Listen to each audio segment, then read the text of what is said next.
बघू शकतात ज्यांना कुठलं तरी ध्येय गाठायचं असतं. मैत्रीचे धागे हे कोळ्यापेक्षाही नाजूक असतात आणि लोखंडाच्या तारेपेक्षाही मजबूत असतात.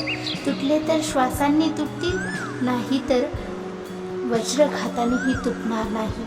कसं दिसावं याला काहीच महत्त्व नाही, पण ते कसं असावं याला नक्कीच महत्त्व आहे आणि त्यापेक्षाही ते कसं नसावं याला जास्त महत्त्व आहे. सगळे कागद सारखेच, पण त्याला अहंकार चिकटला की त्याचं सर्टिफिकेट होतं. खरं तर आयुष्य खूप चांगलं आहे, फक्त माणसाला माणसं जोडता आलं पाहिजे आणि चांगलं जगता आलं पाहिजे. व्हिडिओ कसा वाटला नक्की सांगा. त्याचबरोबर कविता, शायरी, कोडे